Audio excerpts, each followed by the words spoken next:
en Facebook, porque según las políticas, como es en vivo, pues se borra y ya no lo podemos ver después de cierto tiempo. Pero si usted va a YouTube, ahí sí están todas las predicaciones que compartimos en la iglesia. Juan 1:1 al 3, yo lo leo, dice la Biblia: en el principio era el verbo y el verbo era con Dios y el verbo era Dios. Este era en el principio con Dios. Todas las cosas por él fueron hechas y sin él nada de lo que ha sido hecho fue hecho. Vivimos, hermanos, en un mundo de relativismo espiritual donde se quiere denigrar la doctrina bíblica. Tenemos diferentes tipos de ataques hacia la sana doctrina. Satanás ha usado las redes sociales, videos y muchas plataformas para atacar la doctrina sana, para hacer dudar a cristianos acerca de ciertas doctrinas fundamentales. Y dentro de esas doctrinas está la deidad de Cristo. Se intenta reducir a Jesús a un simple maestro. Se intenta reducir a Jesús a un buen hombre o a un buen profeta y nada más. La iglesia de Jesucristo debe de permanecer firme en la verdad fundamental de nuestra fe. Jesús es Dios. No es una idea secundaria, es una piedra angular de nuestra fe. La deidad de Cristo es una base fundamental, uno de los pilares de nuestra fe. Si nosotros fallamos aquí, entonces nuestra vida cristiana, nuestra doctrina, entonces empieza a derrumbarse. Por eso es que es importante que examinemos a la luz de la palabra de Dios lo que quiero que estudiemos hoy. Hay muchas más, pero quiero darle 4 pruebas irrefutables de la deidad de Cristo. 4 pruebas que la Biblia nos da de que Cristo es Dios. Cristo es Dios. Y lo vamos a ver a través de esto. Hay muchas más pruebas, como dije, pero vamos a ver solamente estas 4 por causa del tiempo. 4 pruebas irrefutables de que Jesús es Dios. De que creemos que Jesucristo es Dios. Mire, los testigos de Jehová, o perdón, sin Jehová. Algunos les llaman los castigos de Jehová, o como les llamen los testigos de Russell. Ellos dicen que Jesucristo no es Dios.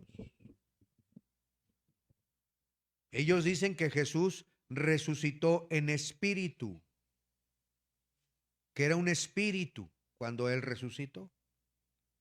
Tratan de denigrar a Jesús simplemente a un hombre enviado de Dios. Algunos hasta han llegado a decir que es un ángel. No hay nada más contrario a lo que la Biblia dice. Por eso es que quiero que estudiemos estas 4 pruebas irrefutables de la deidad de Cristo. ¿Sí tienes ahí la hojita, hijo? En Telegram guardados, ahí está para que puedas verlo. Vamos a orar. Cierren sus ojos, inclinen su rostro. Vamos a orar. Gracias, Señor, por darnos tu palabra sana, santa doctrina que podemos estudiar y estar convencidos de que estamos en la verdad. Señor, te ruego, Espíritu Santo, que tú convenzas cada corazón, que nos hables en nuestra mente, que podamos aprender tu palabra y sacar provecho en esta tarde. Yo te doy muchas gracias por cada uno de mis hermanos, por Paul, por Sebastián, por Juan, por Daniela, que han hecho un esfuerzo por estar aquí, por la familia de mi hermana Pili, por Joana, por Leo, por la hermana Vivi. Gracias, Señor, por poner en su corazón el estar con nosotros para escuchar tu palabra. Señor, te ruego que nos hables. Úsame con tu poder en el nombre de Jesús. Amén. 4 pruebas entonces que veremos aquí.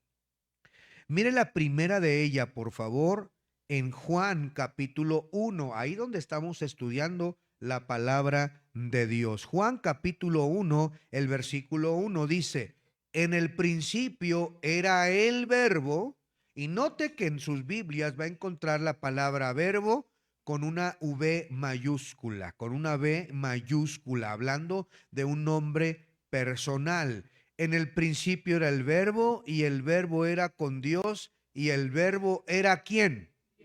El verbo era Dios. Luego dice la Biblia ahí en el versículo 10: en el mundo estaba, y el mundo por él fue hecho, pero el mundo no le conoció. Y luego, ese verbo que estaba en el mundo, ese verbo que hizo al mundo, dice el versículo 14: y aquel verbo fue hecho carne y habitó entre nosotros. No sé si alcance a notar, querido hermano, ¿quién es ese verbo? ¿Quién es ese verbo que estaba en el principio, que creó el mundo y que fue hecho carne? ¿Quién es? Es Jesús, es Cristo. La primera prueba que le vamos a titular la prueba de sus nombres y títulos divinos. La prueba de sus nombres y títulos divinos. Dios en su palabra se revela a sí mismo con ciertos nombres. Estos no son nada más ciertas etiquetas, sino revelaciones de su carácter.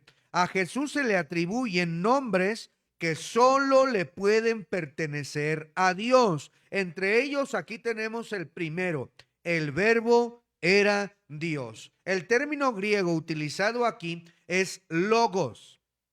Esto implica a una autoexpresión definida de Dios. No dice era un Dios, no dice así. Era Dios, dice la palabra, y con D mayúscula. A Jesús se le atribuyen nombres que solo le pertenecen a Dios. Jesús es Dios, aquel verbo que creó el cielo, dice el versículo 10. En el mundo estaba, y el mundo por él fue hecho, pero el mundo no le conoció. A lo suyo vino, los suyos no le recibieron, mas los que lo recibimos somos hijos de Dios, y no somos engendrados de sangre, sino de él. Y aquel verbo fue hecho carne y habitó entre nosotros. Para Juan el apóstol, uno de los propósitos de escribir el Evangelio de Juan es demostrar la deidad de Cristo. Uno de sus nombres es el Verbo de Dios, el Verbo eterno. Mire, para los griegos, en aquellos tiempos, cuando Juan escribe el Evangelio, ellos estaban dedicados a encontrar la sabiduría, a encontrar aquello inexplicable. Y ellos estaban hablando del logos. Ellos sabían a qué se referían con el logos, algo que está fuera de su conocimiento, algo que está fuera de todo entendimiento, pero que al mismo tiempo lo es todo. Y ese es Cristo. Cristo es el logos. Cristo es el verbo hecho carne. Y si dice aquí que era Dios, ¿qué podemos entonces nosotros concluir? Pues que Cristo es Dios. No solamente es el único. Vea por favor en Juan, ahí mismo capítulo 20. Mire cómo le llama aquí también la Biblia. Juan capítulo 20. El versículo número 26 vamos a leer. Juan 20, 26. En este pasaje de la Escritura, Jesús ha resucitado de entre los muertos. Y él se aparece a sus discípulos, pero no estaba Tomás. Tomás, llamado el Dídimo, no estaba.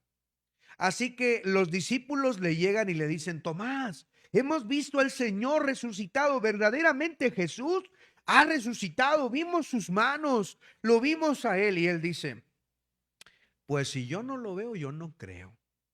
Hasta no ver, no creer. Mire lo que pasó, por favor, el versículo número 26. 8 días después estaban otra vez sus discípulos dentro, y con ellos Tomás. Llegó Jesús estando las puertas cerradas, y se puso en medio de ellos y les dijo: paz a vosotros.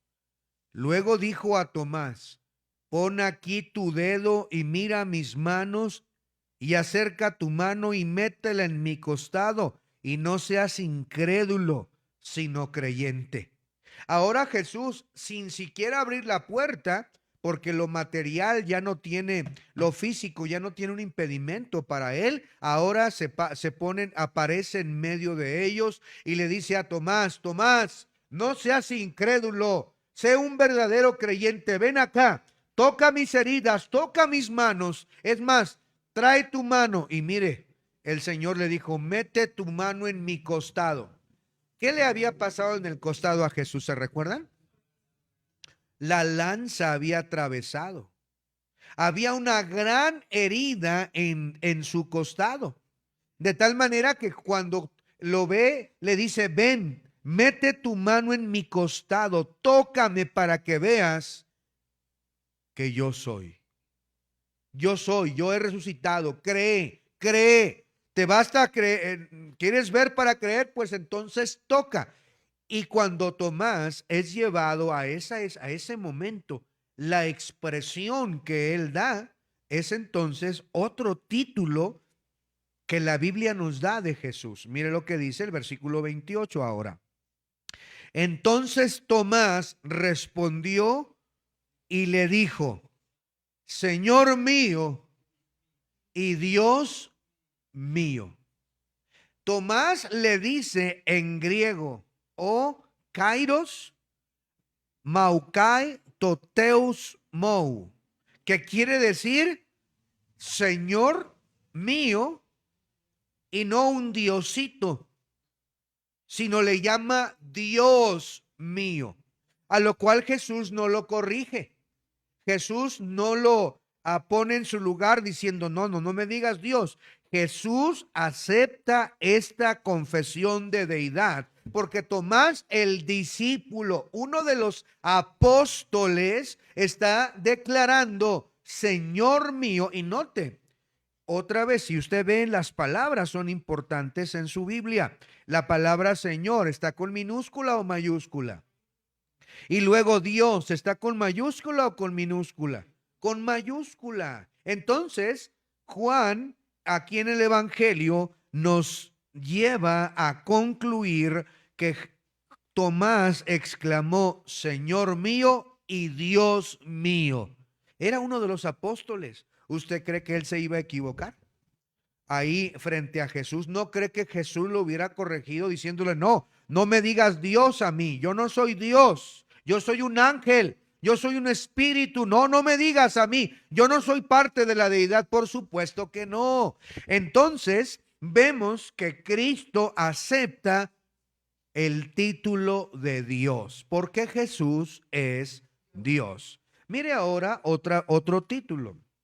En Tito, vamos a Tito, más adelante en sus Biblias, vamos a Tito, el capítulo 2 y el versículo 13. Tito 2:13, dice la Biblia ahí. Tito 2:13, dice: aguardando la esperanza bienaventurada y la manifestación gloriosa de nuestro gran Dios y Salvador. ¿Quién? ¿Quién, hermanos? Jesucristo. Voy a volverlo a leer. Tito 2:13. Dice aquí Tito: aguardando la esperanza bienaventurada y la manifestación gloriosa de nuestro gran Dios y Salvador. ¿Quién es nuestro gran Dios y Salvador?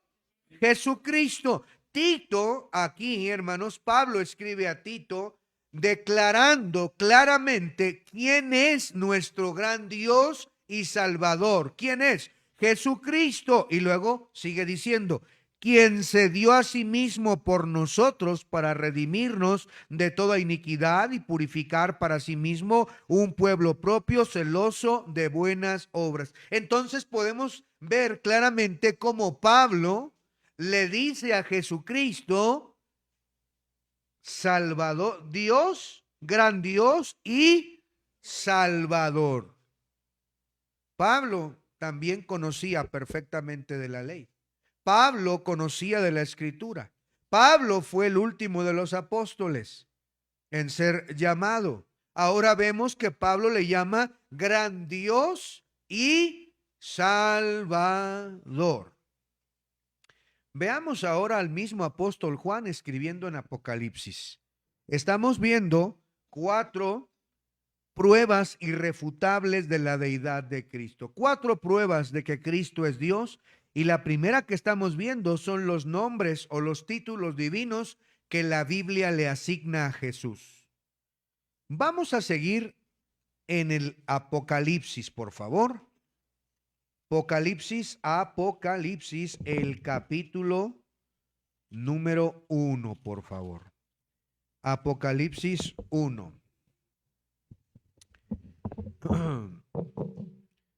Versículo número 8.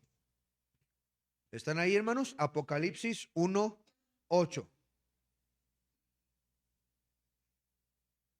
Dice la Biblia: yo soy el alfa y la omega, principio y fin, dice el Señor, el que es, el que era, el que ha de venir, el todopoderoso. Muy bien, aquí Jesús, quien está hablando aquí, aunque si quisiéramos hacerle caso a los falsos testigos de Jehová, cuando yo he hablado con ellos acerca de este tema y les leo este versículo, ellos dicen, no, aquí está hablando Jehová. Ok, me parece bien, está hablando Jehová. ¿Quién es el alfa y la omega? ¿Qué se quiere decir alfa y omega? Bueno, la palabra alfa y la palabra omega se refiere a la primera letra del griego y a la última letra del griego. Por ejemplo, en el español tenemos un abecedario. ¿Cuál es la primera letra del abecedario? ¿Y la última? Z. Es lo equivalente. El alfa y la omega es como decir, yo soy el principio de todo y el fin de todo. Es decir, yo soy eterno. Luego dice, aclarando, principio y fin, dice el Señor. Luego el que es, el que era, el que ha de venir. Y luego dice el todopoderoso. Muy bien. Vea ahora el versículo 11. Vamos a armar esto. Dice, otra vez, yo soy el alfa y la omega, el primero y el último. Si seguimos pensando que es Dios el que lo dice, y así es, por supuesto que es Dios el que lo dice. Mire el versículo 17 ahora. Dice, cuando le vi caí como muerto a sus pies, y él puso su diestra sobre mí, diciendo, no temas, yo soy el primero y yo soy el último. Vamos ahora, por favor, en sus Biblias, más adelante en Apocalipsis, el capítulo 22. El capítulo 22, y ahorita vamos a regresar al capítulo 1 también. 22, Apocalipsis 22, mire lo que dice el versículo número 12. Apocalipsis 22, 12. Dice, he aquí yo vengo pronto y mi galardón conmigo para recompensar a cada uno según sea su obra.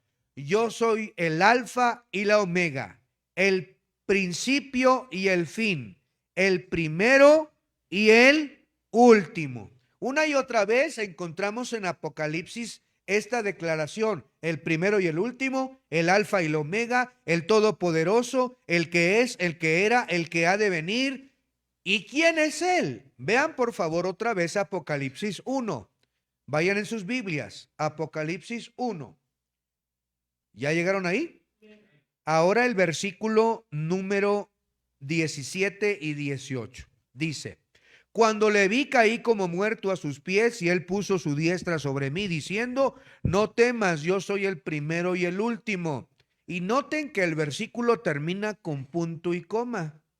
Eso quiere decir que sigue la declaración, está hablando la misma persona.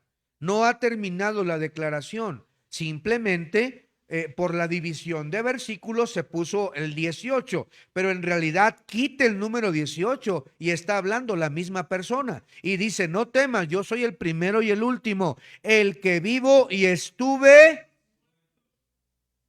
¿Quién es el que estuvo muerto?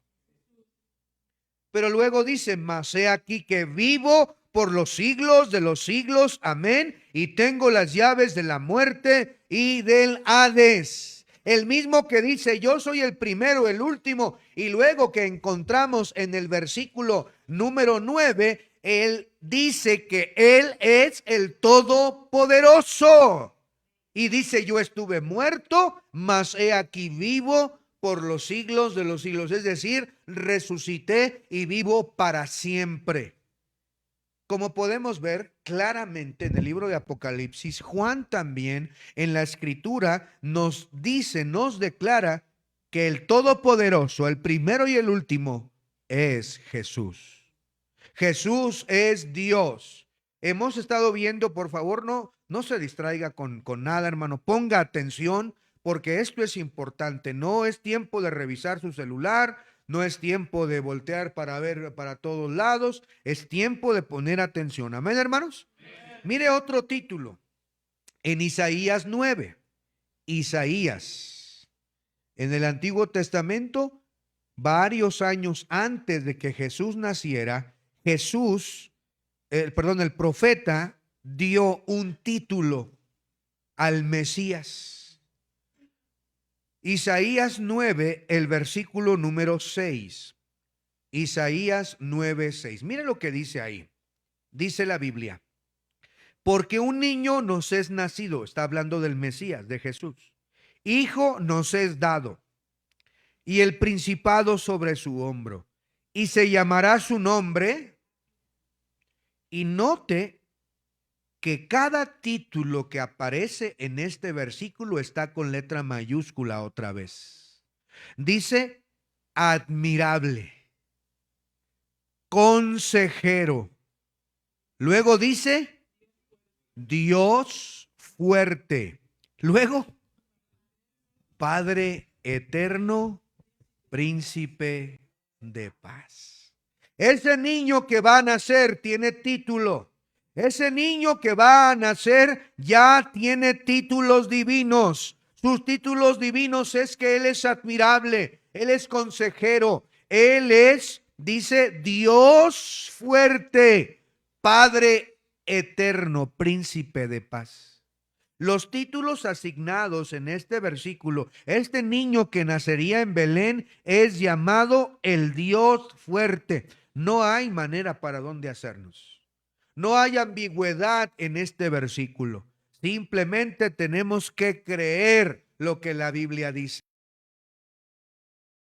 La primera prueba es la prueba de sus nombres, la prueba de sus títulos divinos en la Biblia. No solo sus nombres, sino su misma naturaleza proclama que Jesús es Dios. Mire la segunda prueba, por favor. La segunda prueba, la prueba de sus atributos divinos. En una lección hace ya tiempo, cuando recién comenzamos la iglesia, estuvimos estudiando los atributos de Dios. La mayoría quizá no estaba en esa ocasión, pero vimos algunos de los atributos de Dios. Vimos que los atributos de Dios es la omnipotencia, es la omnisciencia, es la omnipresencia, es la eternidad. Son atributos que solo Dios tiene. La palabra omnipotencia quiere decir que Él es todopoderoso. La palabra omnisciencia quiere decir que Él todo lo sabe. Omnipresencia quiere decir que Él está en todo lugar. Y inmutable quiere decir que no cambia. Eterno, que no tiene principio ni tiene fin. Esos son atributos indiscutibles de Dios. Pero ¿será que Jesús tendrá esos atributos en la Biblia? ¿Será que podemos encontrar esos atributos en la persona de Jesucristo?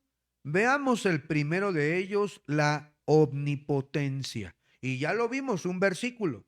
En Apocalipsis 1:18 dice, el Todopoderoso. Pero mire otro texto. En Colosenses, en el capítulo 1, versículos 16 y 17.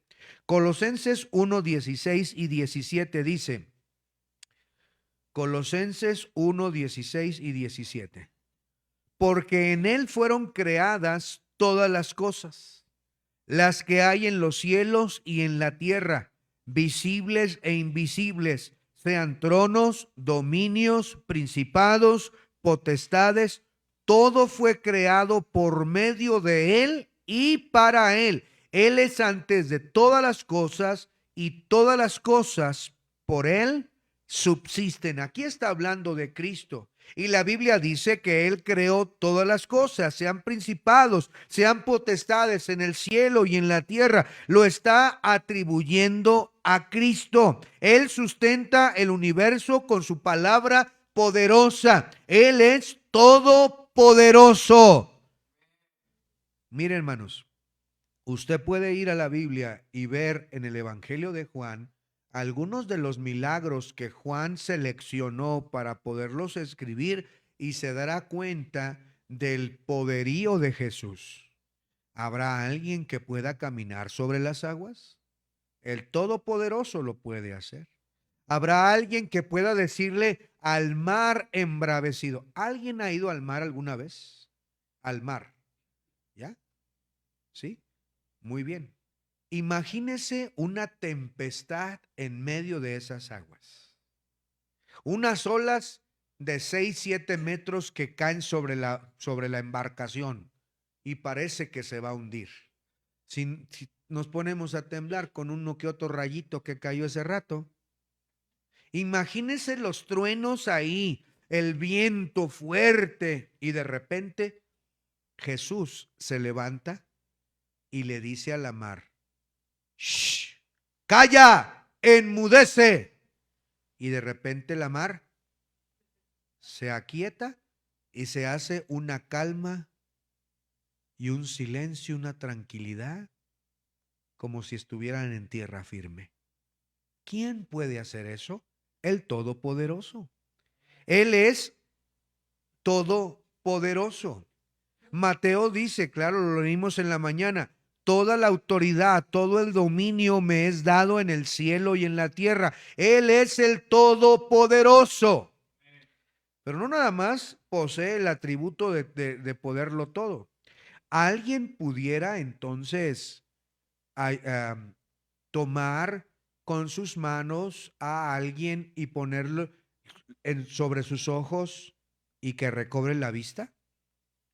¿Alguien podrá acaso con su propia palabra decirle a alguien: levántate y anda? ¿Alguien lo pudiera hacer? ¿Quién pudiera hacer que alguien que está muerto con su propia palabra le diga: Lázaro, ven fuera? Y aquel que había estado muerto de 4 días salir, resucitar de los muertos por la pura palabra. ¿Sabe quién lo puede hacer? El Todopoderoso. Pero no solo es el único atributo que él le pertenece. Mire el capítulo 16 de Juan. Juan capítulo 16, mire el versículo 30, por favor. Juan 16, versículo 30. Mire otro atributo divino que se le asigna a Jesús. En Juan capítulo 16, el versículo 30 dice: ahora entendemos que sabes cuántas cosas y no necesitas que nadie te pregunte. Por esto creemos que ha salido de Dios. Los discípulos están declarando claramente aquí: tú conoces, tú sabes todas las cosas. Eso se llama omnisciencia, que todo lo sabe. Pero mira el capítulo 2 también, Juan capítulo 2. Juan capítulo 2, el versículo 24. Juan 2, 24. Dice: pero Jesús mismo no se fiaba de ellos, porque conocía a todos y no tenía necesidad de que nadie le diese testimonio del hombre, pues él sabía lo que había en el hombre. Claramente podemos ver entonces que él poseía un atributo divino: omnisciencia. Él conocía los pensamientos de las personas. Él sabía todas las cosas. Él no tenía necesidad de que nadie le dijera nada. Usted puede leerlo, hermanos, ahí en la palabra de Dios. Pero también Él es omnipresente. Eso quiere decir que Él está en todo lugar. ¿Recuerda cuando llegó los primeros discípulos y le dijo, cuando estabas en la higuera, te vi? Y él dijo, ¿cómo que en la higuera? Algunos estudiosos creen, han declarado, ¿verdad?, que cuando ese discípulo estaba en la higuera, él estaba clamando y orando a Dios. Entonces, cuando llega a conocer al Mesías, y él estaba solo en la higuera, orando, clamando, como lo hacían los judíos, y ahora Jesús le dice, cuando estabas en la higuera, te vi. Eso fue suficiente declaración para que ese discípulo creyera. Y él dice, yo creo que tú eres el Mesías. ¿Eso te sorprende? Vas a ver cosas mayores cosas verás. Entonces, Jesús era y es el que podía estar en todo lugar. ¿Y qué me dice de Mateo 28:20? Yo estoy con vosotros todos los días hasta el fin del mundo. Una promesa de presencia perpetua a todos los creyentes en todo lugar, simultáneamente. No lo puede cumplir alguien que no tiene el atributo de omnipresencia. Él es omnipresente. Él está en todas partes. Pero también Él posee el atributo de eternidad. Mire Juan 8, versículo 58. Juan 8, versículo 58. Dice la Biblia ahí, Juan 8, 58. Dice la Biblia. Jesús les dijo, de cierto os digo, antes que Abraham fuese, yo soy.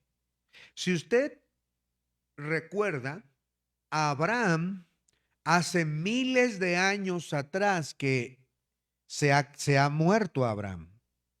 Abraham fue el patriarca llamado por Dios de Ur de los Caldeos para hacer una nación grande en Génesis capítulo 12. Han pasado miles de años y él les dice a los judíos, antes que Abraham fuese, yo soy. Y cuando ellos escucharon eso, ellos entendieron perfectamente. Entendieron también que él se estaba declarando eterno. Que mire cuál fue la respuesta de estos hombres. Versículo 59. Tomaron entonces piedras para arrojárselas, pero Jesús se escondió y salió del templo, y atravesando por en medio de ellos, se fue. ¿Qué le querían hacer después de que él declara que es eterno? Lo querían asesinar. Para ellos no podían concebir que alguien se declarara eterno, porque el único eterno es Dios. En su mente no podía caber. Por eso es que declararon, esto es una blasfemia, y la blasfemia tiene que ser apedreada inmediatamente. ¿Jesús estaba mintiendo? No, Señor, Él es eterno. Jesús declara, yo soy. No dijo yo era. No dijo yo era. Antes que Abraham fuese, yo era. ¿Dice así? No, dice yo soy. Ese yo soy usa el nombre divino revelado de Dios por medio de Moisés en Éxodo capítulo 3, versículo 14, diciendo yo soy el que soy. Cuando Jesús dijo yo soy, usó esa expresión del Éxodo que Dios usó, y por eso ellos tuvieron un choque en la mente y lo querían apedrear, porque Jesús es eterno. Él dijo en Apocalipsis, yo soy el que era, el que es, el que ha de venir, el alfa, la omega. Él es eterno. ¿Cómo no declarar que Jesús es Dios? Él no cambia, Él es el mismo ayer, hoy y por los siglos de los siglos. Eso habla de inmutabilidad. No solamente podemos demostrar o comprobar que Jesús es Dios por los nombres y títulos divinos, sino también, en segundo lugar, como dije, por los atributos divinos. Los atributos de Dios el Padre son puestos también a Jesús el Hijo, o a Dios el Hijo, a Jesucristo. Él tiene esos atributos. Pero mire, no solamente por quién es, por los atributos que posee, sino por las obras divinas. La tercera prueba que vamos a ver rápidamente, estamos viendo cuatro pruebas o pruebas de la divinidad de Jesús. Cuatro pruebas irrefutables de que Jesús es Dios. La tercera cosa, no solamente por los atributos que posee y por los títulos, sino por las obras que él hizo. Las obras que solo Dios puede hacer. Vamos por favor a Marcos. Vamos a Marcos. Él hizo todas las cosas. Recuerden que dice la Biblia, todas las cosas por él fueron hechas. Y Colosenses afirma que el verbo no es una criatura, es el creador. Él creó las cosas. Pero miren, Marcos 2 también. Marcos capítulo 2, el versículo número 7. Marcos 2, 7. Bueno, vamos a leer un poquito antes, por favor. Un poquito antes. El versículo número 3. Marcos 2, 3. Para entender lo que estamos leyendo. ¿Están ahí, hermanos? Entonces vinieron a él unos trayendo un paralítico que era cargado por 4.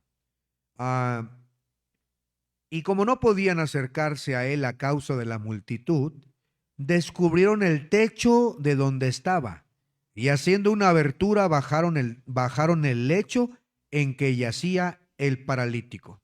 La escena del Evangelio de Marcos nos lleva a imaginarnos que Jesús estaba en una casa, pero había tanta gente como en la marcha del agua, tanta gente dentro de la casa que nadie ya podía entrar a ver a Jesús, ni siquiera escucharlo.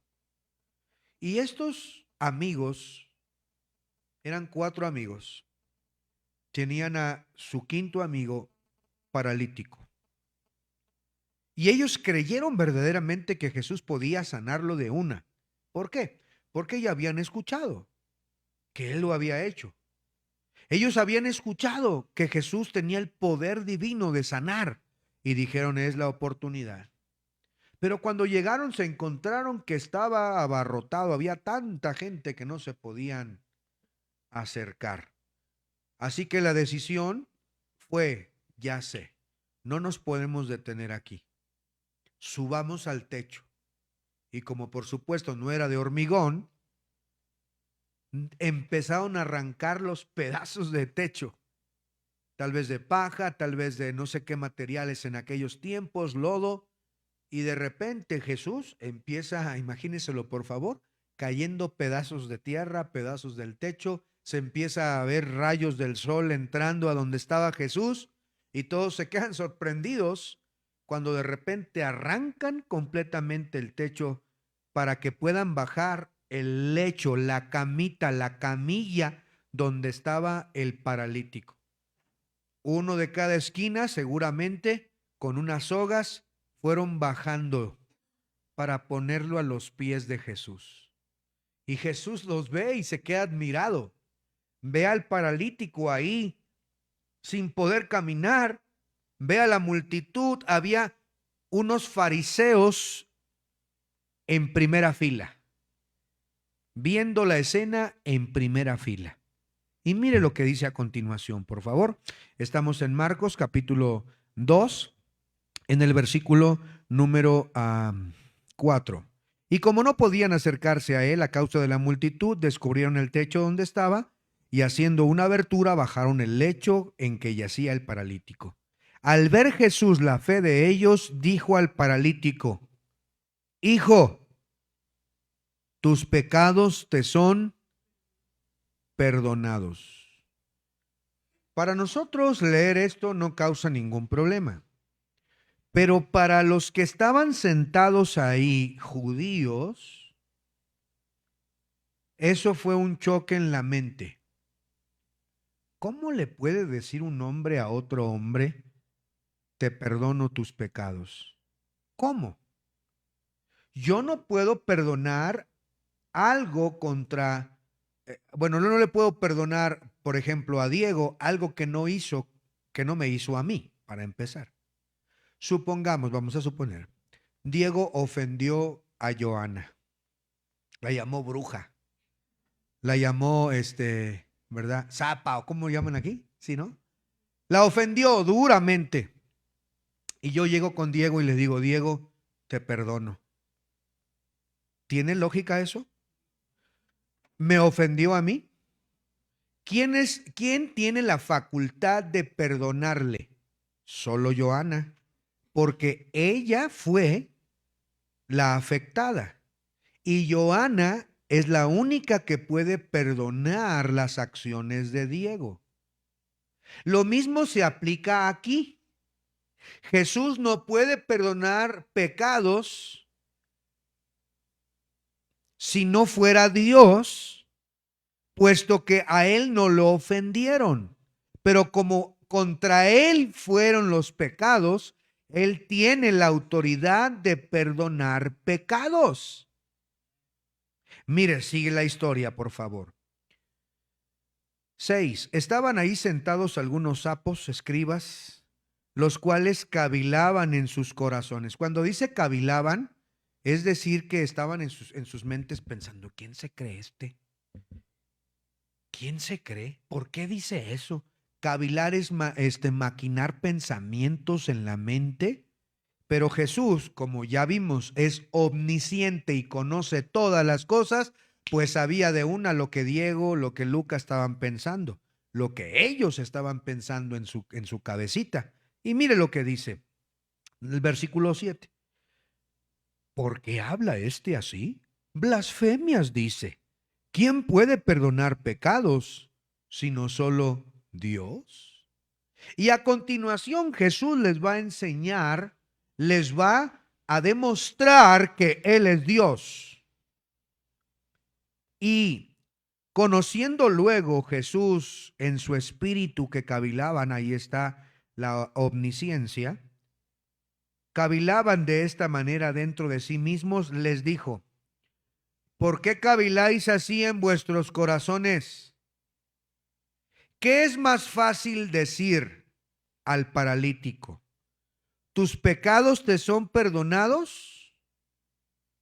O decirle, levántate, toma tu lecho y anda. Mire, los llevó, como decimos, los puso contra la espada y la pared. Les dijo en otras palabras, díganme, ¿qué es más fácil para ustedes? ¿Perdonarle pecados o decirle que se levante y que vuelva a caminar o que camine por primera vez? ¿Es más fácil para ti? ¿Qué es más fácil? Mire, como escribas, como fariseos, era imposible perdonar pecados, porque ellos acaban de declarar, ¿quién puede perdonar pecados sino solo? El único que puede perdonar es Dios. Entonces, ¿ellos pueden perdonar pecados? Es imposible. En segundo lugar, le dice Jesús, o bueno, tal vez te sea más fácil decirle que se levante y que empiece a caminar. Dile pues, ¿qué es más fácil decir? En otras palabras, las dos cosas eran imposibles de realizar si no era Dios Jesús. Si Él no tenía el poder divino, ni podía perdonar pecados, pero tampoco podía sanar con su palabra a alguien que había estado paralítico. Y miren cómo dice el versículo número 10. Pues para que sepáis que el Hijo del Hombre tiene potestad en la tierra para perdonar pecados, dijo al paralítico, a ti te digo, levántate, toma tu lecho y vete a tu casa. Entonces él se levantó enseguida y tomando su lecho salió delante de todos, de manera que todos se asombraron y glorificaban a Dios diciendo, nunca hemos visto tal cosa. Jesús no solamente le perdonó sus pecados, sino que también les sanó solo con la palabra, demostrando así que Él es Dios. Los hechos que Él hizo son prueba de que Él es Dios. Él, dice la palabra de Dios, que hizo cosas maravillosas. Él puede dar vida eterna. La Biblia dice en Juan 10:28, voy más rápido, y yo les doy vida eterna y y no perecerán jamás. Solo el origen de la vida puede dar vida eterna, ¿no es cierto? Solo el origen de la vida puede ofrecer vida eterna, vida que nunca se acaba. ¿Quién la ofrece? Jesucristo la ofrece. Las obras que Él hace entonces son prueba de su deidad. Conoce todas las cosas, tiene control de la naturaleza, tiene control sobre los demonios, tiene control y dominio sobre todo. Las obras que Él hizo son muestra clara de que Jesús es Dios. Finalmente, la respuesta apropiada hacia un Dios es la adoración. ¿Cómo respondieron los hombres a Jesús? Vea la cuarta y última que veremos en esta noche, la prueba de adoración que Jesús recibió. La escritura es clara, solo Dios debe ser adorado. En Éxodo 20, 3 al 5, no vayan allá, dice que solo Dios puede ser adorado. Sin embargo, Jesús aceptó y recibió esa adoración en la palabra de Dios. Mire en Mateo 14:33, por favor. Mateo 14:33. Mateo 14:33. Entonces, los que estaban en la barca vinieron y le adoraron, diciendo, verdaderamente eres hijo de Dios. Miren, hermanos, en este texto podemos ver que Jesús camina sobre el mar y que Pedro también caminó sobre el mar, pero se hundió dando voces. Entonces Jesús lo toma del brazo, lo toma de él y le dice, ¿por qué dudaste, hombre de poca fe? Y lo lleva cargadito a la barca. 32, ve al 32, estamos en Mateo 14:32. Y cuando ellos subieron en la barca, ¿qué pasó? Y cuando ellos ven que el viento se calma, entonces declaran, vienen y le adoran. ¿Jesús rechazó esa adoración? No. Jesús aceptó esa adoración. Ellos vinieron a adorarles. Pero miren, vea lo que dice ahora en el mismo Mateo, pero ahora el 28. Mateo 28. El versículo número 9.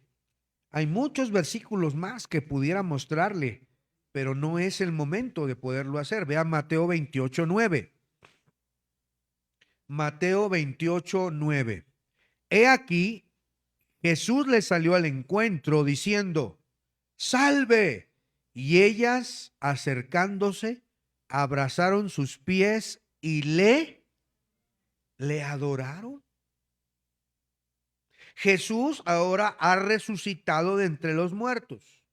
Ahora ellas lo ven resucitado, se postran a sus pies y le adoran. ¿Quién es el único que debe ser adorado? Dios. Jesús fue adorado porque Él es Dios. Mire, por favor, vamos a ver otro pasaje en Juan capítulo 9, versículo 38. Juan 9:38. Hay muchas pruebas, muchos versículos en los cuales podemos concluir que Él es Dios y merece ser adorado, obedecido, honrado. En Juan capítulo 9, el versículo número 37. Juan 9:37 dice, y le dijo Jesús, pues le has visto y el que habla contigo, Él es. Y él le dijo, creo, Señor, y le adoró. Mire, aquí estamos hablando acerca de un hombre que había recibido la vista, había sido sanado. Y luego los escribas y los fariseos, los sacerdotes, fueron a buscar al hombre y le dijeron, ¿quién te sanó? ¿Por qué estás sano? No, pues la verdad no sé quién sea el que me haya sanado, no le conozco y pues no sé. Se me hace que tú no eras ciego. Nomás te están usando como para convencer a la gente. Tú ya veías, ¿verdad? A ver, traigan a sus papás. Vamos a preguntarle a sus papás a ver si es cierto que este era ciego. Versículo número 22, vean por favor, 9:22. Estos dijeron perdón, 20, perdón, 20. Sus padres respondieron y le dijeron, no sabemos que este es nuestro hijo y que nació ciego, pero cómo ve ahora no sabemos. O quién le haya abierto los ojos, nosotros tampoco lo sabemos. Edad tiene, preguntadle a él. Él hablará por sí mismo. Entonces dijeron sus padres, porque tenían miedo de los judíos, por cuanto los judíos ya habían acordado que si alguno confesara que Jesús era el Mesías, fuera expulsado de la sinagoga. Por eso dijeron sus padres, edad tiene, preguntadle. Entonces lo vuelven a llamar al hombre, y el hombre le dicen, da gloria a Dios, nosotros sabemos que ese hombre es pecador.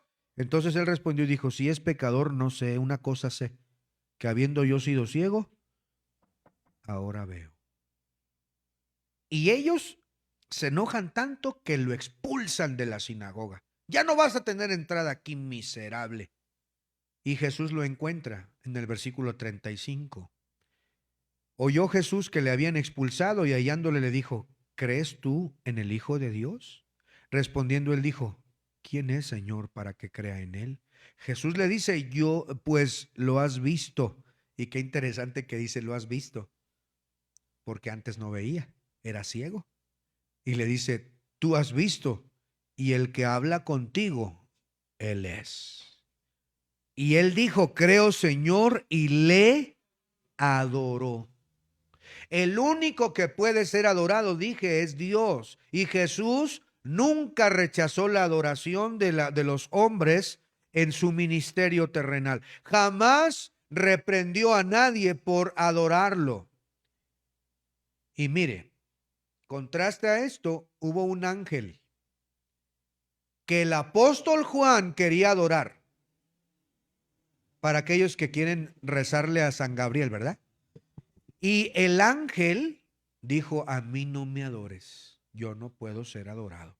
Miren, vamos a Apocalipsis. Apocalipsis 22, ya estamos por terminar, hermanos. Apocalipsis 22, el versículo número 8. Si usted lee Apocalipsis, se dará cuenta que un ángel enviado de Dios fue el que le fue revelando a Juan, ven para acá, hazte para acá, quiénes son estos. Y ese ángel estuvo presente guiando a Juan en el Apocalipsis. Cuando ya está a punto de terminar Apocalipsis, vemos esto. Apocalipsis 22, en el último capítulo, versículo 8. Yo, Juan, el que oyó y vio estas cosas. Yo soy, dice. Yo, Juan, soy el que oyó y vio estas cosas. Y después que las hube oído y visto, me postré para adorar a los pies del ángel que me mostraba estas cosas. Pero él me dijo, mira, no lo hagas, porque yo soy consiervo tuyo de tus hermanos los profetas y de los que guardan las palabras de este libro. Adora a los ángeles. ¿Quisieron adoración? ¿Los ángeles desearon la adoración, aceptaron la adoración? No, porque el mismo ángel dice, adora a Jesús. Nunca hizo una corrección como la de este ángel. Él siempre aceptó la adoración divina porque Él es Dios. La adoración que recibió Jesús fue legítima, fue correcta. Hoy hemos visto solamente cuatro abrumadoras y concluyentes e irrefutables pruebas de la deidad de Cristo. La Escritura presenta claramente a Jesús como Dios eterno, hecho hombre. por sus nombres divinos, por sus atributos divinos, por sus obras divinas y por la adoración divina que recibió. ¿Por qué es tan importante? Porque nuestra salvación dependió de ello, que Dios el Hijo se humillara. No solo un humano cualquiera, Dios hecho hombre permitió ser humillado, ser abofeteado, ser crucificado. El infinito Dios tomó forma humana para que su sangre divina, su sangre humana y celestial en un solo hombre pudiera salvarnos. Hoy sabemos que no hay otro mediador entre Dios y los hombres, sino Jesucristo.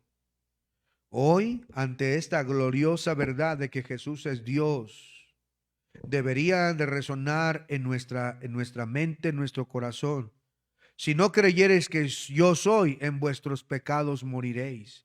Yo soy es el nombre divino de Éxodo. Llegó el momento de decidir. Juan 8, el versículo número Juan 8, el versículo número 24, por favor. Juan 8, versículo 24. Dice, por esto os dije que moriréis en vuestros pecados, porque si no creéis que yo soy, en vuestros pecados moriréis. Jesús está diciendo, necesitas creer que yo soy Dios. ¿Cree usted que Jesús es Dios? ¿Cree usted que Él es el eterno, el Dios, el Dios fuerte, el príncipe de paz? ¿Cree usted que Él es el que está con nosotros, el Dios hecho hombre? El que fue tentado en todo, pero sin pecado, el que puede compadecerse de nosotros, porque Él tuvo también hambre, tuvo sed, porque Él fue traicionado, porque Él tuvo sueño, cansancio. Él conoce lo que es tener nuestras debilidades. Por eso podemos ir ante el verdadero Dios y decirle todos los días, Señor, ayúdame, te necesito. Él conoce lo que nosotros padecemos. Él es Dios hecho hombre, quien murió por ti, que resucitó por ti para justificarnos, para hacernos sus hijos y llevarnos a la eternidad. ¿Cómo no adorarlo, hermanos? ¿Cómo no rendirnos ante Cristo, ante Jesucristo? ¿Cómo no obedecer a Cristo? ¿Cómo no seguir su glorioso camino si Él, siendo Dios, se humilló a nosotros? ¿Cómo no seguir su camino? ¿Cómo no rendirnos ante el verdadero Dios? Cierra sus ojos y oremos a Dios. Gracias, Señor. Confiamos en tu palabra. Creemos verdaderamente que tú eres Dios hecho hombre, que te humillaste hasta lo sumo, tomando forma de siervo, hecho semejante a los hombres.